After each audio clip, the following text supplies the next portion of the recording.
एक समय की बात है। एक बुजुर्ग महिला की मृत्यु हो जाती है। यमराज उसे लेने आते हैं। वो बुजुर्ग महिला उस यमराज से पूछती है, आप मुझे स्वर्ग ले जाएंगे या नर्क ले जाएंगे? यमराज बोलते हैं कि दोनों में से कहीं नहीं ले जाऊंगा तुम्हें। तुमने इस जन्म में बहुत ही अच्छे कर्म किए हैं, इसलिए मैं तुम्हें प्रभु के धाम ले जा रहा हूं। बुजुर्ग महिला खुशी से फूले नहीं समाती है और वो बोलती है कि धन्यवाद, पर मेरी आपसे एक विनती है। मैंने यहाँ धरती पर सबसे बहुत स्वर्ग और नर्क के बारे में सुना है। मैं एक बार इन दोनों जगहों को देखना चाहती हूँ। यमराज बोलते हैं कि तुम्हारे कर्म अच्छे हैं, इसलिए मैं तुम्हारी ये इच्छा पूरी करता हूँ। चलो हम स्वर्ग और नरक के रास्ते से होते हुए प्रभु के धाम जाएंगे, फिर मैं वहां तुम्हें प्रभु से मिलाऊंगा। बुजुर्ग महिला मान जाती है और वह बहुत खुश हो जाती है कि कम से कम मुझे प्रभु धाम जाने से पहले स्वर्ग और नरक के दर्शन तो हो जाएंगे। काफी कुछ सुना है स्वर्ग और नरक के बारे में, एक बार जाकर देख भी लेती हूँ। दोनों चल पड़े। सबसे पहले नरक आया। नरक में बुजुर्ग महिला ने जोर जोर से लोगों के रोने की आवाज सुनी। वहां नर्क में भी सभी लोग दुबले पतले और बीमार दिखाई दे रहे थे। महिला ने एक आदमी से पूछा, यहाँ आप सब लोगों की ऐसी हालत क्यों है? आदमी बोला, और कैसी हालत होगी हमारी? मरने के बाद जब से यहाँ आए हैं हमने एक दिन भी खाना नहीं खाया है। बुजुर्ग महिला की नजर एक विशाल पतीले पर पड़ी, जो कि लोगों के कद से करीब 300 फुट ऊंचा होगा। उस पतीले के ऊपर एक विशाल चम्मच लटका हुआ था। उसमें से बहुत ही शानदार खुशबू आ रही थी। बुजुर्ग महिला ने उस व्यक्ति से पूछा, इस पतीले में क्या है? ये इतना बड़ा पतीला, आखिर इसमें क्या रखा हुआ है? आदमी मायूस होकर बोला, ये पतीला बहुत ही स्वादिष्ट खीर से हर समय भरा रहता है। बुजुर्ग महिला ने हैरानी से पूछा, इसमें खीर है? बुजुर्ग महिला की इस बात से वो आदमी कहने लगा कि हाँ, इसमें खीर है।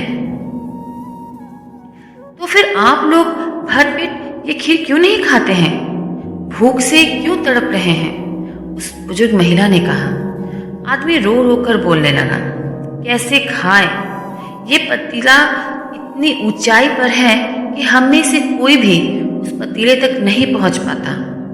बुजुर्ग महिला को उन पर तरस आ गया। सोचने लगी, बेचारे खीर का पतीला होते हुए भी भूख से बेहाल है, शायद ईश्वर ने इन्हें यही दंड दिया होगा। इतना ही सोच रही थी, तब तक यमराज बुजुर्ग महिला के पास आए और बोले, चलो हमें देर हो रही है। दोनों वापस चल पड़े। रास्ते में यमराज उसे कहे, अब चलो मैं तुम्हें स्वर्ग की ओर ले चलता हूँ और तुम्हें स्वर्ग लोक दिखाता हूँ। कुछ ही दूर चलने पर स्वर्ग आ गया। वहां पर बुजुर्ग महिला की को सबकी हंसने खिलखिलाने की आवाज सुनाई दी। सब लोग बहुत खुश दिखाई दे रहे थे। उनको खुश देखकर बुजुर्ग महिला ने बहुत खुशी जाहिर की, पर वहां बुजुर्ग महिला की नजर वैसे ही 300 फीट ऊंचे पतीले पर पड़ी जैसा नरक में था। उसके ऊपर भी वैसा ही चम्मच लटका हुआ था जैसे नरक में था। बुजुर्ग महिला ने वहां के लोगों से पूछा, इस पतीले में क्या है? स्वर्ग के लोग बोले, इसमें बहुत स्वादिष्ट खीर है। बुजुर्ग महिला फिर से हैरान हो गई। उनसे बोली, आप लोगों को तो इस तक पहुंच ही नहीं पाते होंगे। लोग बोले, हम तो सभी लोग इस पतीले में से पेट भर के खीर खाते हैं। महिला बोली, कैसे? पतीला तो बहुत ऊंचाई पर है। तो स्वर्ग लोक में रहने वाले लोगों ने बोला, तो क्या हो गया? पतीला ऊंचा है तो यहाँ पर इतने सारे पेड़ हैं। ईश्वर ने ये पेड़ पौधे नदी झरने हम मनुष्यों के उपयोग के लिए ही तो बनाई है ना। हमने इन पेड़ों की लकड़ी ली, उसको काटा, फिर लकड़ियों के टुकड़े को जोड़कर विशाल सीढ़ी का निर्माण किया। उस सीढ़ी के सहारे हम पतीले तक पहुंचते हैं और सब मिलकर खीर का आनंद लेते हैं। बुजुर्ग महिला यमराज की तरफ देखने लगी। उसे समझ में नहीं आ रहा था कि वो क्या अपना रिएक्शन दे। बुजुर्ग महिला यमराज की ओर हैरत नजर से देखने लगी।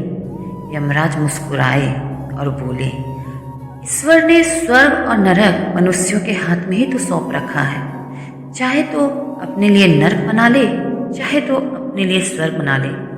ईश्वर ने सबको एक समान एक हालतों में ही डाला है। वो तो मनुष्यों पर निर्भर करता है कि वो अपने रास्ते किस ओर चुनते हैं। तो दोस्तों, देखा आपने इस स्टोरी में, इस कहानी में हमें ये शिक्षा मिलती है कि हमारे हाथ में ही हमारा सब कुछ है।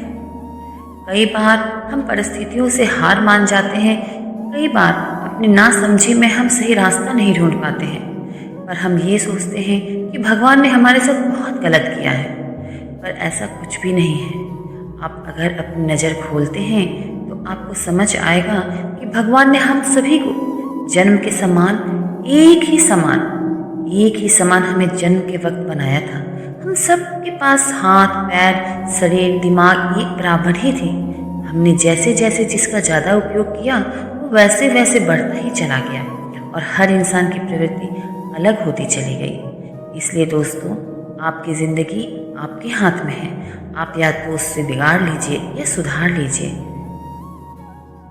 तो चलिए दोस्तों, मिलती हूँ अगली वीडियो में। तब तक के लिए अपना ख्याल रखिए। अगर आप मेरे चैनल पर नए हैं तो प्लीज़ मेरे चैनल को विजिट कीजिए।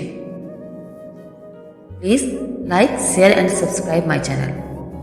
Please do support me.